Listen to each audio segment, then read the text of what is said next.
De Pape Été. Lolo, bonjour. Bonjour Baptiste. Je n'en peux plus de cette campagne présidentielle pourrie. On l'en entend plus du tout parler de politique, mais où chaque jour amène son lot de polémiques et de caricatures.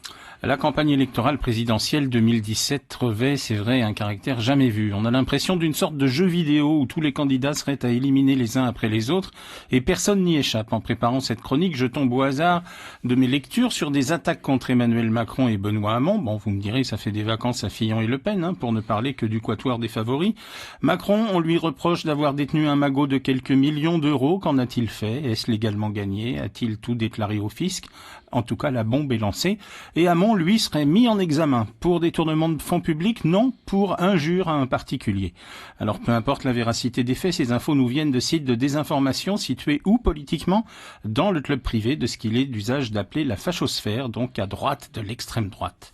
Dans cette campagne, l'important, c'est que chacun ait son dossier, sa casserole, un peu comme les charges pénalisantes sur les épaules des candidats d'une course à Koh-Lanta. Et à propos de Koh-Lanta, j'ai bien cru qu'il y aurait un syndrome Koh-Lanta dans cette campagne quand on voyait que Fillon était poussé vers la sortie, avant que l'on sache que Juppé confirmait sa non-candidature.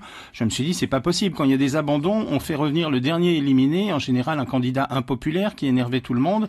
Et dans l'ordre, après Fillon et Juppé, si on respecte l'ordre des primaires, c'était qui? Sarkozy.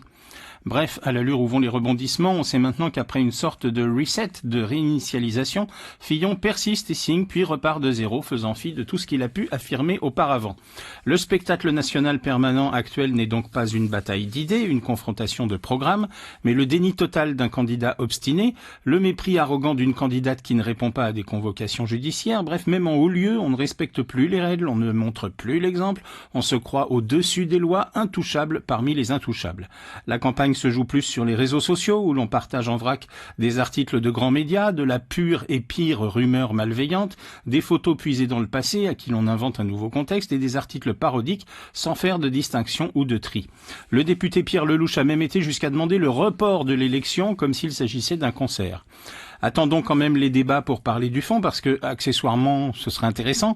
Macron, il prévoit quoi pour l'éducation? Marine Le Pen, elle a quoi comme politique pour la culture? Hamon, il envisage quoi pour l'outre-mer? Fillon et l'écologie, c'est quoi son projet?